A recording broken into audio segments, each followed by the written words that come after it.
This is the awesome Padron podcast.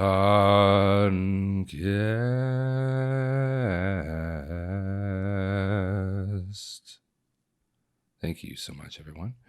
I would like to thank everyone on this podcast so much for joining us today as we speak to you about our news in the movie industry. Stop talking like that. So I let you go on for as long as Thank you so much for popping over here and to say hi. There's a little hair on my microphone. By the way, if you're watching, you might notice I look a little shorter today. You see, we don't have. He actually shrunk. Yeah, I shrunk. Yeah, we don't have the funds to buy 2 rolling chairs that are all the 3 rolling chairs that are all the same height. So they get the rolling chairs, and I get the short chair because I'm the tallest. Yeah. And I usually sit on like several towels. Yeah. But right now I'm only sitting on 2. Marquez, you've told all our listeners our secrets. And you usually sit in a different chair. But you broke the chair that you usually sat. Yeah, I broke the chair. When we were filming the beginning of our It Chapter 2 review. Yeah, if you go over to our Two Awesome Men channel, we have a video over It Chapter 2. It's a long video, but if you don't want to watch the whole video, I would recommend you at least watch the first part of it. Yeah, it's only like 2 minutes. Yeah, like 2.5 minutes or something like that. Mm-hmm. I would recommend you watch that. It's really good. But I broke the chair in that video because I fall down. So, and I kind of knew it was going to happen, but I'm like, you got to do it. Like, what? Yeah, and we could only do the shot in one take since you broke it. Yeah, exactly. We hope it was good. Yeah, exactly. It turned out fine though, but it was the correct reaction. It's the reaction I would have probably had if I saw what I saw in real life. Yeah. Yeah, so I think it'll work out. But yeah, so you can hop on over there. We'll put a link in the description below for that.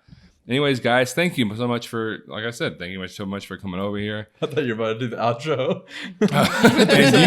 And you'll see us next week. Yeah, thank you so much.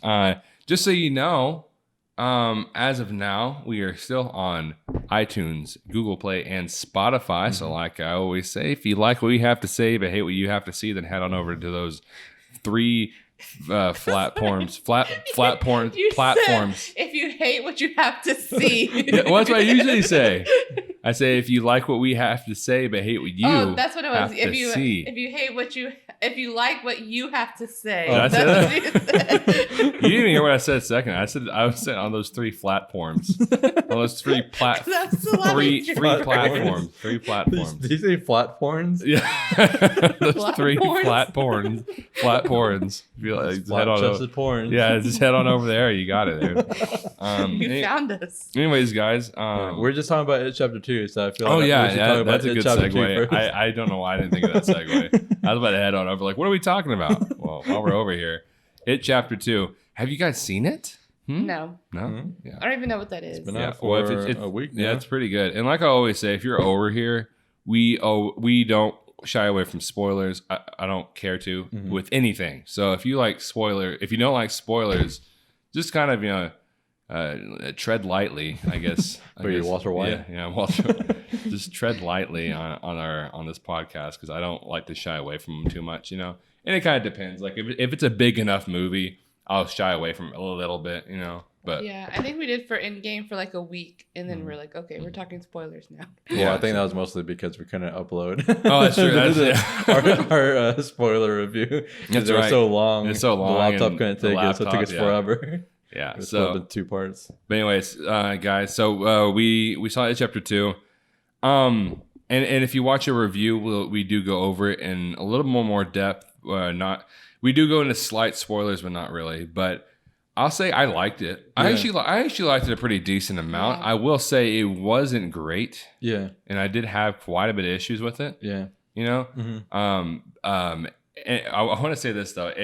I don't think a lot of people probably notice this, but it reminded me a lot of Endgame. Oh yeah.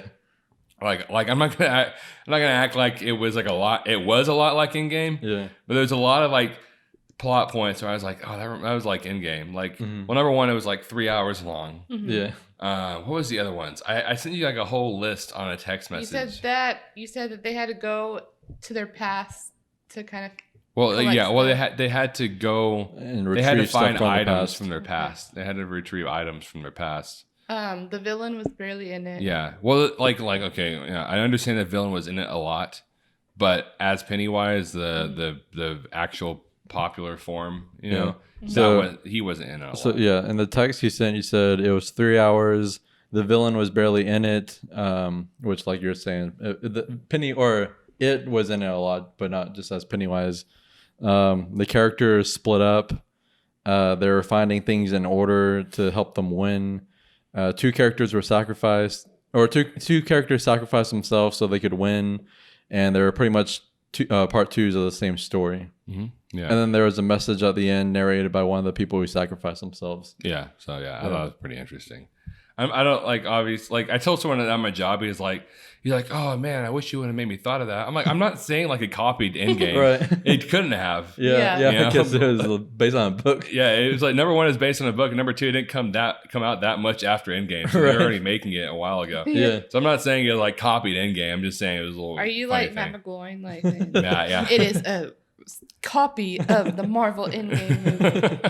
I like how he's always talking about how what was it that Captain Marvel sabotaged Dark Phoenix? Yeah. Like he still talks about that, man. It's pretty insane. So Endgame sabotaged it chapter 2. It's pretty crazy. It's pretty wild how much he talks about that. He's kind of obsessed with it. But we have talked about like this movie isn't as rewatchable as the first one. I would rewatch it. Yeah. But it's not as rewatchable. Yeah, it's just not something you're like, hey, let's put this on real quick. If it's on, like you'll watch it. Yeah. But it's not something that you're gonna go out of your way to watch it unless you're watching the first one and then want to kind of flow into the second one. Yeah.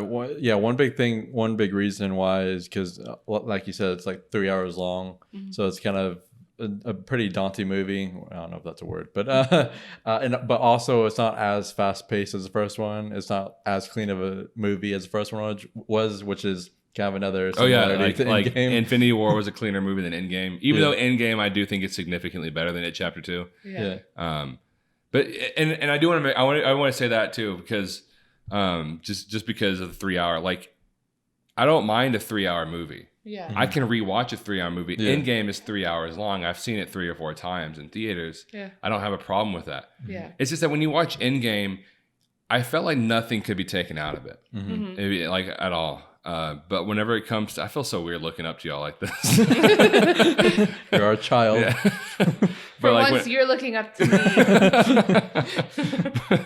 But with It Chapter 2, I just felt like there was a lot they could take. I feel like they could have chopped out about 20 minutes. Yeah. You know, off the movie. Especially maybe even more, but the at least 20 flashback minutes. scenes with the kids. I feel like I love the kid actors. And I think that the connection they have is really good. But we saw a lot of that in the first one. Yeah. So we didn't really need these stories retold. Yeah, and like we'll get more into this later, but the de-aging was really distracting on the flashbacks with the kids. But I do want to say that I said in our review too that it's kind of weird how it was 3 hours, considering they got to Derry decently fast in the beginning of the movie. And then the rest of the movie was pretty much just them trying to find each of their artifacts. Yeah. And the end was the final showdown with Pennywise. Yeah. So it's weird that they stretched it out to 3 hours. Yeah. When there's only like 3 major plot points of the movie. I will say this though, I did love I did like all the scenes of the people separated. Mm-hmm. But the fact that they were separated is what kind of hurt this movie. Yeah. Which, like I said, like I understand I understand some people want to do stuff for the books. And the thing is, I always feel like whenever making a book on things that don't really work out that well, it's kind of a lose-lose situation. Because you can either do it accurate to the book, because a lot of people talk about how the second half of the book is not nearly as good as the first half of the book. You know, and I think even in the book, it probably has to do with the fact that they do split up in the book too. Yeah.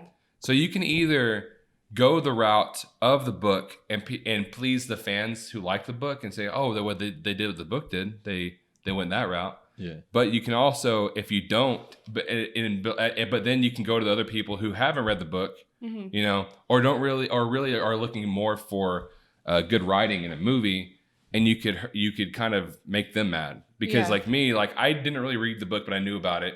But it was like, I felt like they should have wiped that Mhm. and made them stay together. Mhm. But at the same time, that would have completely changed the second half of the book. Yeah. Like substantially changed the book Yeah. because they do a lot of it's them splitting up. I think the problem with their splitting up is every time they split up, they wanted to do a flashback to when they were kids. Mhm. And if they would have taken out some of them, you needed the backstory.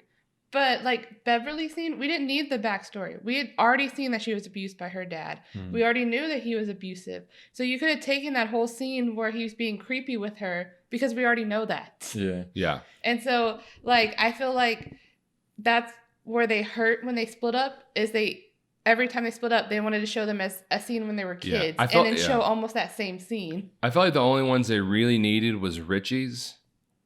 And I like Ben's. Richie, yeah. Because They need Richie and Ben's. That's one of the biggest things I liked about the flashbacks because they might have more than I remembered, which I just watched it again before we watched the second one. But I feel like they brought up Ben's insecurity about his weight more in the second one. Yeah. And that's why I really loved because Ben they didn't really do too much with his character in the first one other than him doing the research and figuring stuff out about Pennywise. But I kind of liked how they brought that up in this movie more. Yeah. Especially with his flashback. Yeah, no, I like that too. So I do think those should have been there, Mhm. but like I don't think the Beverly flashback should have been there. I don't think a Bill flashback should have been there I don't because think Eddie- the items that they got, we already knew what they're getting them for. But Richie, we didn't know why he was getting his item. We didn't know why Stanley. Well, I mean Stanley was dead, but like we didn't know what Stanley items was until that flashback. Right. Which honestly, the flashback with Stanley's item was probably the worst CGI I'd seen in the whole movie. I feel like in that scene they decided they needed to de-age all the kids. Yeah. It was bad. That one, honestly, like it got better through the movie, the CGI, the de-aging of the kids, except for Ben, you know. But like in that scene, it was bad. That scene, I was like, oh man, I can't deal with this. It was like an uncanny valley thing where like it was honestly a little creepy looking at them. Yeah. Right. Yeah. So I mean that kind of hurt it. But like I feel like those need to be there. What was the other ones? There was Mike?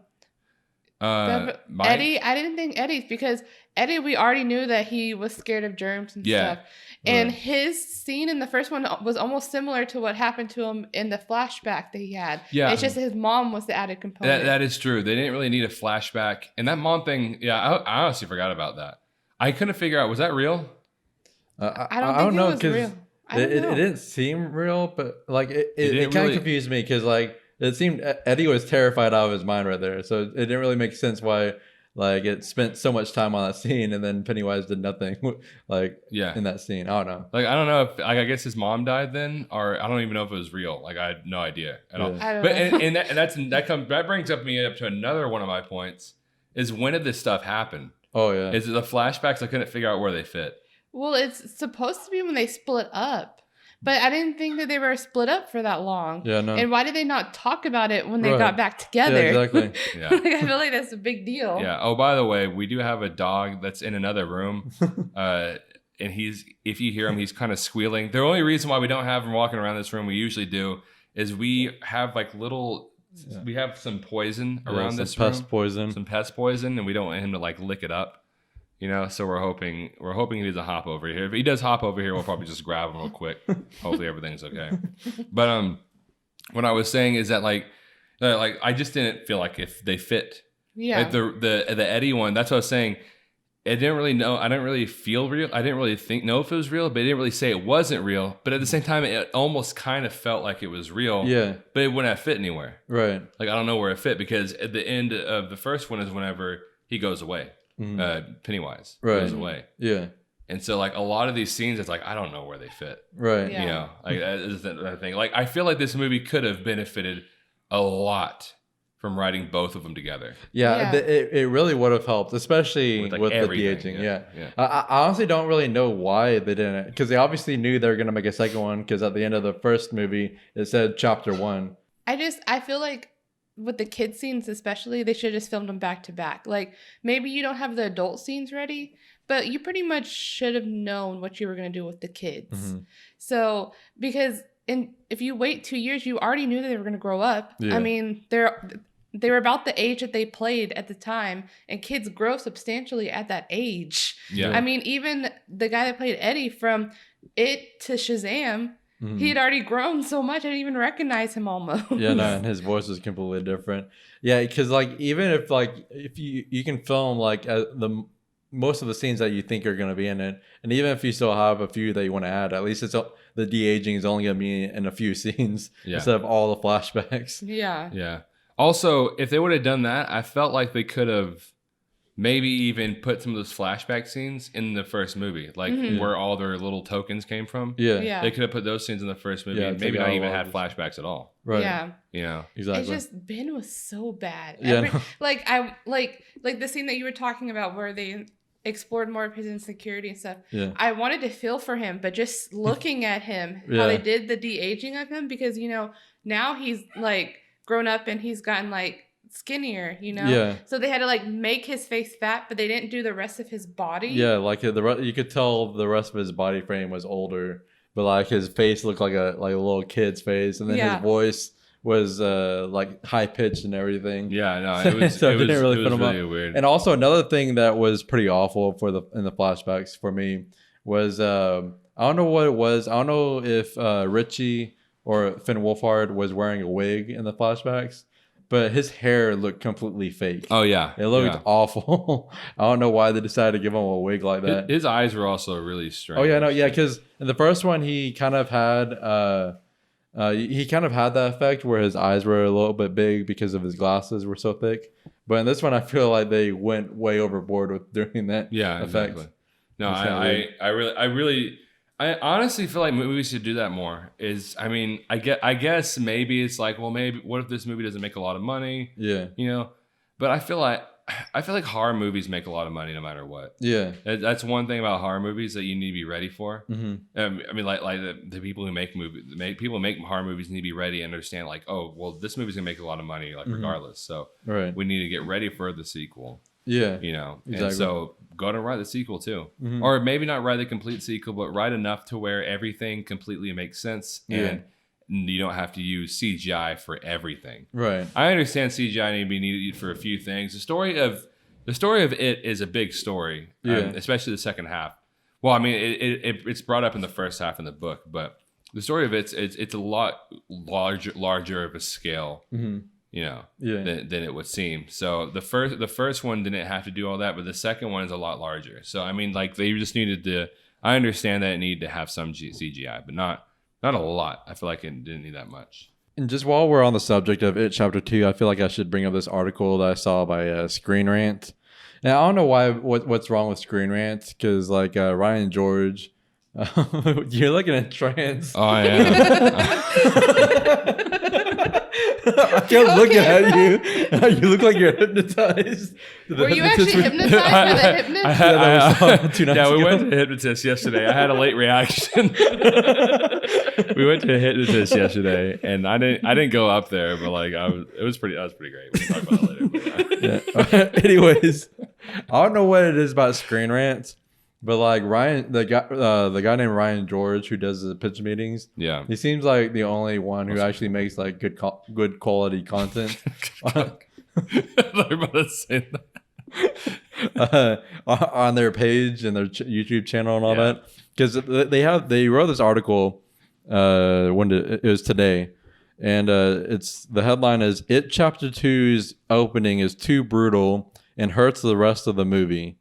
And pretty much, I'm not gonna read all of it or anything, but the author pretty much talks about a complaint that a lot of people have had about It Chapter 2, and that's about the opening scene, the gay hate crime scene. And I understand why people are so upset about it because one, it's from the book, and Stephen King wrote that into the book, and it's based off a gay hate crime, a real gay hate crime that happened in his hometown. So he wanted to write it into the book to shed light on horrific things that are being done to the LGBT community.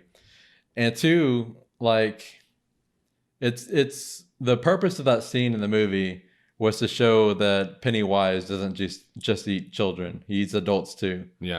And he eats anybody. Yeah, if you're scared out of your mind, he's gonna eat you. Yeah, exactly. Because you're an easy target for him. Exactly. And not just an easy target, but he prefers scared people. Yeah, exactly. Because he says it's like in the book. He says it's like salting the meat when they're scared. Exactly.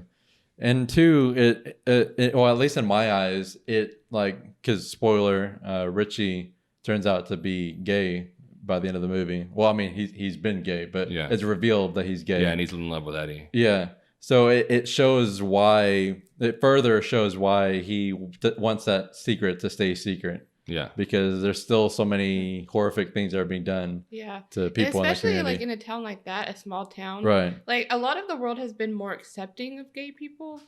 But the problem is that people in smaller towns, it's just that it's usually people in smaller towns just have a set way. Yeah. And so they're not used to change. Yeah. And not only that, but the whole thing is that if you live in Derry, right? And you don't really know anything about Pennywise, you almost have like a cat, like a cast, but like a I thought you said like a cat. You have like a spell almost casted on you, right? To where if you live there, you might be a nice person, but Pennywise can kind of make you forget about stuff and make you not a good person. You know, that's why there was a lot of weird stuff. It had to do with like even like Beverly's dad. Like I think it was hinted at in like the book that even like Beverly's dad or some of the terrible things that would happen. It was all because Pennywise had this spell. Yeah. Like in the first one, whenever Ben is getting like attacked by Henry Bowers, he's getting like his stomach cut. Yeah. You see a car driving by, and then you see the balloon. Yeah. And that's saying like those people. The reason why they didn't try to stop anything from happening is because Pennywise is pretty much able to slightly control people in the town. Yeah. And so I just feel like it was a great opening scene. It just kind of set up the world that they live in and what they have to deal with in this town. So I don't know why Screen Rant is getting mad. Yeah, I mean, it's not even like just Screen Rant. It's been a lot of people that I've been seeing complaining about it. Yeah. And like he the author of this on Screen Rant, he talks about like it might be obvious, talking about Richie being gay, which that's another thing. I actually love how they didn't like shove it in your face that Richie was gay. Yeah. They didn't even really outright say that he was gay, but they made it obvious enough for you to be able to tell. So it just felt a lot more natural than him just being like, "Oh yeah, I'm gay." Yeah, exactly. So I actually really loved, especially like with the R and E. I really love that. But he talks about it might be obvious to most by the end, but nonetheless, it doesn't commit. That makes it far worse because this feels like it was included to work against the opening scene to show that now Richie can be free and live without fear of who he is, when that's what got Adrian killed. And then he talks about how the movie never draws a parallel between the two scenes, but I don't really see what he wants the movie to do to draw the two parallels. It leaves the audience to connect the two. Yeah, exactly. And I mean, I don't really know what he wants because the article brings up a lot of stuff like how Beverly is still is married to like a abusive husband, you know, and how that kind of doesn't work. Statistically, what happened? Yeah. As sad as it is, like they always like. I think she's that's normal for her. Mm-hmm. Something that's not normal for us, that was normal for her. So she just thinks that's how men are. Yeah. And it's not even you think that's how men are. It's just that your mind does that. It's not like you think that's how men are. It's just that like that's who your dad is. Yeah. And psychologically, you love your dad no matter what, and you feel like that's what you need to marry. Yeah. Kind of, you know. Right. Yeah. Yeah. And also before that phone call, the reason why she attacks him is because before that phone call, she doesn't even remember her dad. She doesn't remember that her dad was abusive. Right. So she gets that phone call from Mike, and then it makes her remember that was my dad. Right. And like the way he acts like her dad a lot, kind of just reminds her of it. And that's when she finally attacks because it's like, oh, it snapped in her mind. Like, oh, this is what I had when I was younger. Right. Why am I still here? You know, and it's kind of a lot of that. But I mean, also, I don't think the writer understands that the point of the story is it is talking about the monster Pennywise or whatever, But mainly what it is talking about whenever referring to the word it is talking about childhood trauma. Yeah. And how childhood trauma follows you and how it affects you. Mm-hmm. Because childhood trauma does. It affects you a lot, you know? Right. And it affected Beverly that way. The thing about Ben, the one thing I love about Ben is it talked about a lot about how his weight problem back in the day, you know? But it also brings a new fear that kind of stems off of that. Yeah. Which is his fear of dying alone, you know? Oh, so it's no longer his thing of being fat. Yeah. But it's now he's lost weight, but even since he was a kid, he's had a fear of dying alone. Right. And even though he's lost weight, that fear he's still following him. Exactly. And it's stuff like that. Mm-hmm. You know, and I also like Bill's. Like, you know, we all knew from the first one he was so distraught for his brother. But in this one, we found out that he actually just lied because he didn't want to go outside and play in the rain. Which you kind of figured that in the first one. You kind of knew he was faking in the first one. Yeah, but this one really explored like how that messed with his psyche. Yeah, because the first one felt more like grief kind of, but this one you can fully tell that it was more guilt. Yeah, and that's what Pennywise was feeding off of, was his guilt and fear through that guilt. Yeah, and we were also talking about a few days ago about how it's interesting that the two most scared people of the group, not Richie, Eddie and Stanley, are the two people that died. Yeah, but they both died in a heroic way. Yeah, which was pretty fitting, and I actually liked how they kind of did that. Which was it Jeremy Johns that said he didn't like that they changed Stanley's character that way, they made him heroic. But I liked it because it proved that he knew what he was about to face, and he was brave enough to do what he did, even though it was awful. It didn't really take away his cowardism, I guess, or his him being scared. Right? Yeah, because he still wasn't gonna go. Yeah, it was more of a heroic spin on it, but when he boiled it down, it still was because he was too scared to go back. Yeah, so exactly. And I liked it because they gave him a redemption. They had him redeem himself. Everybody got that. Everybody got something for themselves, right? Mm-hmm. Some form of happiness for themselves to help out the group. To have that with Stan, and I feel like that was one of those additions that really kind of made things better. Because with Stanley, it's like, if he just would have killed himself, you know. I mean, I probably would have thought nothing of it if he would have just killed himself, you know, and done wrote it on the wall or whatever, right? But in this one, it adds something to his character. Huh? I feel like it's a lot of effort writing it on the wall in your own blood. Yeah. and I wouldn't have thought anything different of it, but the fact that they did this, it's like, well, I kind of like that more because it gives something more to his character. Right. And it's kind of like how you said one time, the book had one too many child orgies for me to want to see everything from that book. Yeah, exactly. You know? So it's too much to warrant. Oh, it's just in the book. Okay, that makes it a good reason why I was in the movie. So I mean, I kind of hate that argument when that's the only argument people have, especially with the gay hate crime scene. Yeah, whenever I've talked about it on social media, people just say, "Don't people know that's from the book?" Well, I mean, yeah, that's an argument, but I hate when that's people's only argument for why that scene was needed in the movie. Yeah, because the whole child orgy scene. I'm glad that was taken out. Yeah, no, right. You know, you can't say, "Oh, that was in the book." If that was in the movie, well, some people do actually say that. Yeah, I'm sure there are. I'm sure there are. I've seen people say that before.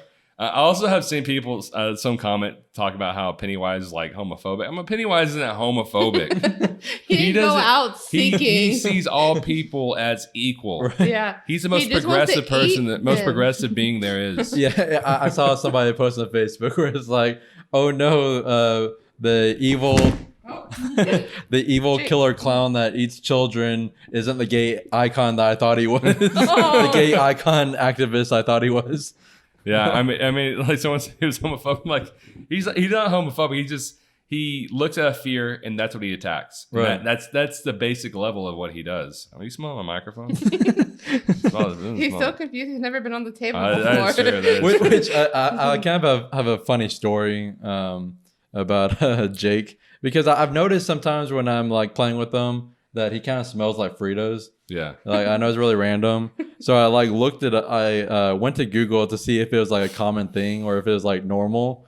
And I typed in "my Chihuahua smells," And literally the second suggestion on Google was my Chihuahua smells like Fritos. I thought that was like really funny because I didn't expect for people to like go that specific like I did. But yeah, that's the issue that people have. Yeah, apparently it's like some kind of natural bacteria that emits from their body sometimes. And but I honestly did like It Chapter 2 a lot. I felt like it did everything it needed to do, but it did a little too much. Yeah. You know, I guess that's honestly the best explanation, the best thing I can say about that. It did everything I would have liked it to do, just do a little less. Oh yeah. You know. Right. You know, I felt like taking out 20-25 minutes of this movie wouldn't have solved all problems, but it would have solved a lot of problems. Yeah. You know, definitely. It would have solved a lot of problems. I felt like the CGI shouldn't have been used so much, especially on the old lady scene. I feel like the old lady scene would have worked a lot better with makeup. Yeah, and the CGI monster. Yeah, I kind of agree with that too. But I also don't know why they changed her whenever she's saying, "Are you still Daddy's little girl?" to Beverly. Because in the trailer, it's the actual lady, the actress's voice. But in the movie, they like distort her voice really weird, and it didn't sound like a good kind of distortion because it sounded like somebody like an extreme amateur went and just like made her voice deeper. Like us. Maybe, did you run in there? Did you run in the studio? Yeah, exactly. Probably do this. You know? Let me put on Adobe Premiere real fast. Right. Yeah. Exactly. I was gonna say something else. Marquez, your face is now Jake's. Oh wow. Yeah, just put him in front of the microphone. Yeah. And just move his mouth up and down. Oh, I know what I was going to say. I really hope that there's... What are you doing? He wants to be in the shot. I really hope when the second one, this one comes out on Blu-ray, that either the producers or somebody makes like a super cut of the entire movie. Yeah. And like interweaves like the flashbacks and a lot of the scenes into the first one. Kind of like how the book is, how it flips between the adults and kids throughout the book. Yeah. Especially since I feel like this one, the second one, kind of drug at times, interjecting the scenes from the first movie would help with that, with the pacing. Yeah, exactly. Because whenever this movie would drag, they could just cut in a scene. Well, I mean, not just randomly cut in a scene, but make it flow to the greatness of the first movie and have it put in throughout this movie. Yeah. So I think it'd be pretty cool. And I guess my other kind of issue, which was an issue, but probably one of my smaller issues, which it wasn't that scary. This movie, I think it could have been scary, but I think it could have been a lot more scarier. Yeah. And honestly, I'm not gonna say I could have let that slide, but I could have been like okay with it if it was just a little shorter, a little better written. But I will say the acting saves it so much, man. Right, yeah, definitely. The acting is insane in this movie, like insanely good. All the people are casted insanely good. I will say that it's a good movie. It is good. Okay, right. So I mean, I would watch it again. You know? Yeah. Since we're pretty much done with that, I do want. I don't really have too much to say about this because we didn't see it obviously. But the Hustlers movie, didn't you see like an ad of something so like I want really to talk dumb? about the ad. Because I feel like the advertising for the movie just like turned me off. Yeah, it's Hustlers, the movie with Jennifer Lopez and was it Cardi B was in it? Yeah, Cardi B. And I don't think it's the movie's fault. I think it was a magazine. I think it was Cosmetology. What is it? Cosmopolitan. I think. Yeah, I think it was that magazine or another magazine. I'm not sure. But and I heard it on the radio first, and then I started seeing it like on my Facebook and stuff. And it said, waiting for Hustlers is like waiting for Avengers Endgame if you're not a nerd. And I feel like now that superheroes are kind of mainstream, more people are talking about superheroes in comic books. Yeah, I mean, heck, Endgame was the highest grossing movie of all time. So. Exactly. So it's not just a nerd thing anymore. Right, yeah. Like, everybody's going and seeing superhero movies. That's why they're one of the highest grossing movies right now. I really don't think that because I'm pretty sure most of the people are going to see Hustlers are fans of the Avengers movies. Right, exactly. You know? Right. And I'm pretty sure most of them were much more highly anticipating Endgame over Hustlers, especially since Hustlers I barely even saw a trailer for it. I don't even know what it's about. Like, what the heck is Hustlers? I don't even know. Is it about? It's about strippers, and they're taking over Wall Street somehow. And that's I can't imagine it's good, but you said it has a weirdly high score on Rotten Tomatoes. Maybe it is good. But it does have like a 5 out of 10 on IMDb. Oh, so, it does? Yeah. Yeah, I don't know. I don't know how it's gonna be. Yeah, it was like an 88%, I think, critic score. We were gonna see it. We were gonna see it today, but there's a lot more. There's some things we're trying to do for our other channel. We're probably gonna try to do. We're gonna do those. Film a few videos today. I didn't like that advertising. Yeah. Every time I heard it, it made me not want to see it. Right. Yeah, exactly. So, also, the whole movie just makes me not want to see it. Yeah. Well, I'm like that made me not even like want to even try to give it a chance. Yeah, exactly. No, because I feel like that's just so insulting. Right. Yeah. And you're already trying to piggyback off of Endgame. Right. And use Endgame as your popularity, and then you're gonna say, "Oh, people that like Endgame are nerds." Yeah. It was. And just talking about Rotten Tomatoes, didn't you read? Which. Like the Joker movie dropped down to like 76%. Significantly. Yeah, it was like in the 80s for a while. Yeah, it had like a lot of really good reviews, but then all of a sudden, a lot of people started giving it negative reviews quite a bit. But I will say that a few of the ones that I've read on why it was a bad movie was because they said it was too violent or something like that. So I mean, obviously we haven't seen it, but I feel like it's a kind of silly reason. Which it wasn't. I will say it wasn't all the people. I mean, everybody's gonna. There's always gonna be a movie who just doesn't like the movie because of the movie, you know. Yeah. But I will say a few of them were like, "Oh, it was too violent for no reason," and all this stuff. Well, it's a Joker. The Joker's always been violent for no reason, right? Yeah. You know, that's a very known thing about him. He'll kill people. He's killed people for no reason. Right. Even in the Dark Knight, he killed people for no reason. Yeah, like it's just his thing. In the comics, it was in the comics. We haven't seen a Joker in the comics yet. Yeah. The Joker in the comics is really, really violent and kills people like willy-nilly. Yeah. Exactly. I mean, he freaking beat Jason Todd, who was a kid, to death with not a baseball bat, with the crowbar. Yeah, exactly. So I mean, he's killed children. He's blown up school buses and stuff like that. So I mean, you know, he's violent for no reason, right? So expect that out of a Joker movie, right? Yeah, I mean, all the other ones before this have been rated PG-13, so you can't show that side. Yeah, I mean, they've shown it a little bit, but they can't show it completely. So I mean, just expect that. I mean, I'm really excited about it. When is it? October? What?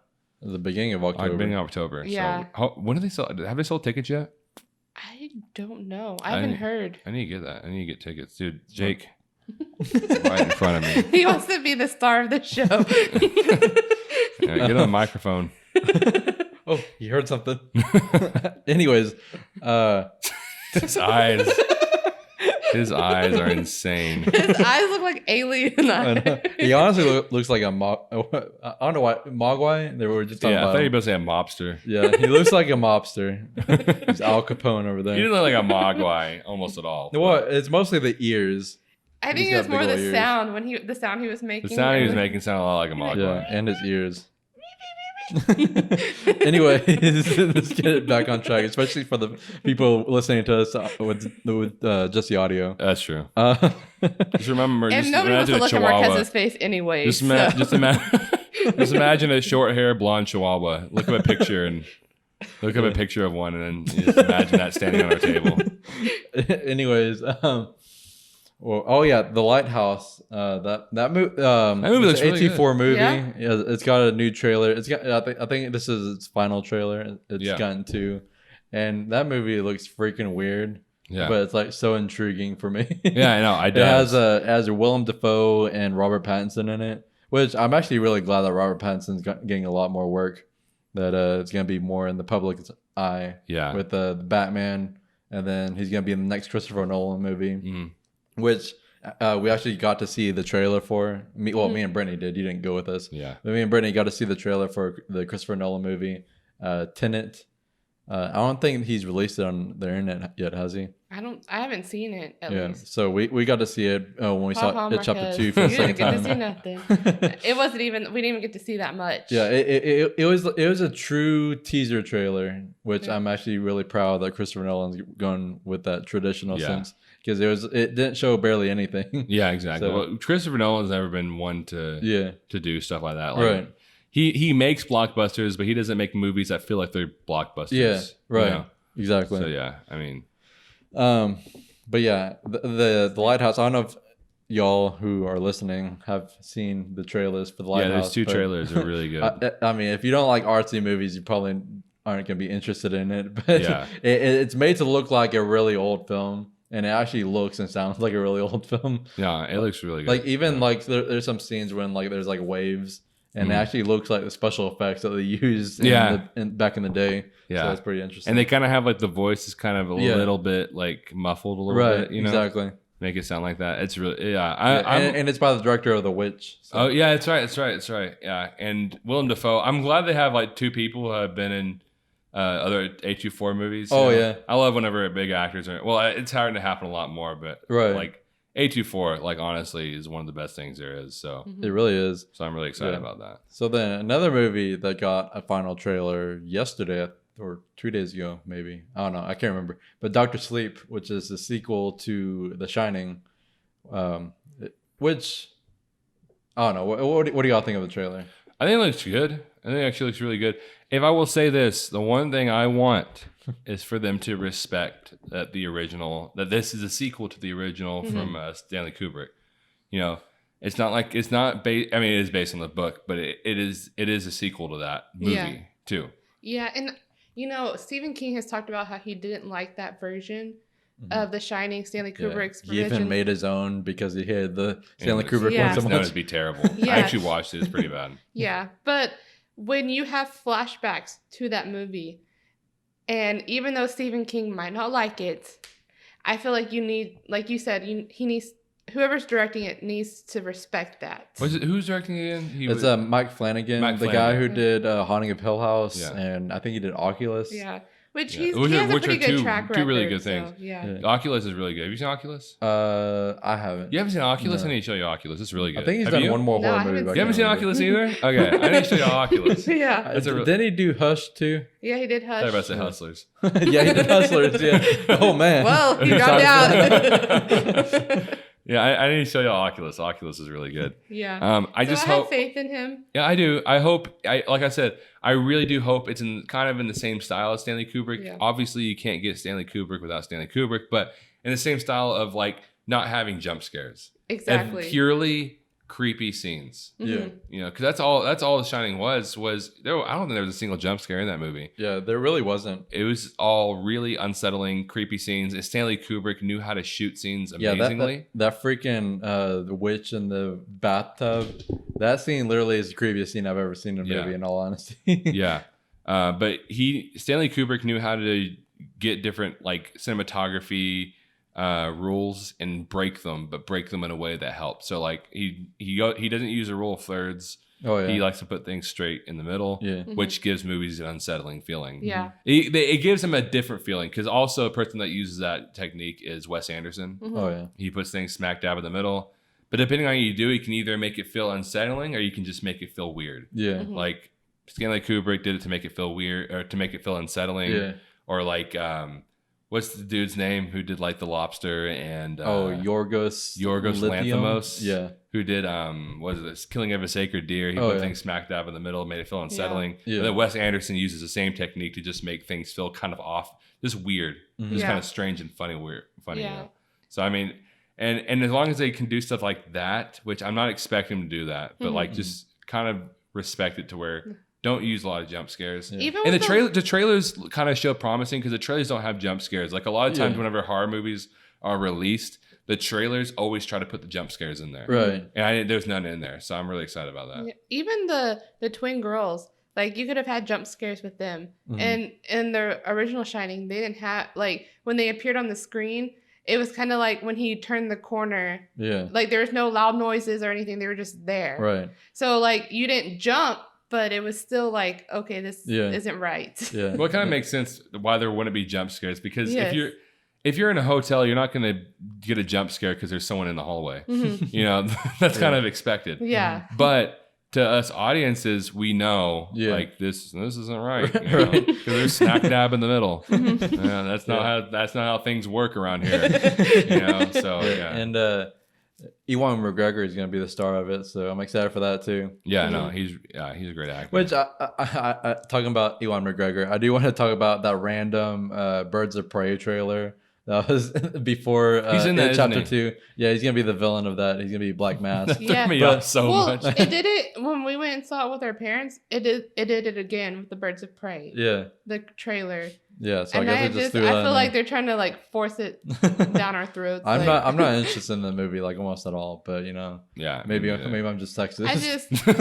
I just don't know what DC's doing, and I've given up at this point trying to figure it out. Just because Zach didn't say anything just now, we're not sexist. DC doesn't have a good track record with those characters. Yeah, because like I don't know why they're focusing on such random characters.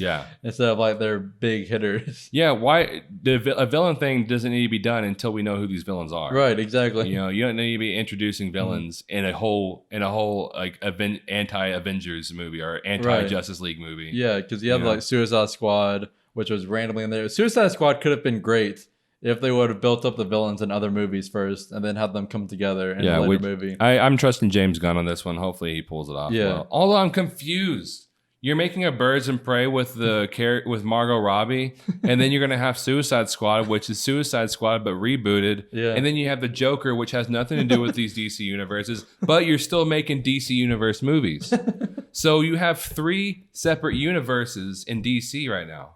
I don't know. Like I said, I've given up. It hurts my brain to think about it, and I've given up. Yeah, you have like 3 separate universes in there. And also another reason why I'm not super excited about Birds of Prey is because it's going along the same lines of Suicide Squad, but they're taking it up a notch to where it's like it looks like an H&M commercial. Yeah, like everything I've seen from Birds of Prey so far. Which if Suicide Squad stuck with the tone it stood with the first trailer, it would have been really good. Yeah, but if you watch the trailers, each trailer gets like a little bit more colorful and outgoing, or I guess that's the word. Yeah, like every trailer, and the last one's like completely out there. Yeah, you know? I freaking love the first Suicide Squad trailer. Oh, it's great. Yeah. Yes, and his laugh was a lot better in the trailer than any other time. It seemed that way.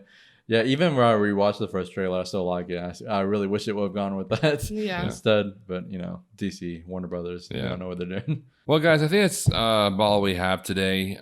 Thank you so much. If you don't know this, I think we need to start saying this at the beginning. We're going to try to start maybe doing podcasts maybe every 2 weeks, because there's not enough news that happens. I mean, every once in a while there's especially a ton of news. It's not summer anymore. Yeah. But especially since it's not summer. During the summer, there was like a ton of news randomly happening. Yeah, there was that big Spider-Man drop on us. You know? Yeah, exactly. Yeah. And you just had to go home and we couldn't film right at that moment. And then San Diego Comic-Con's in summer, and all the blockbusters coming that we can talk about. Yeah, and exactly.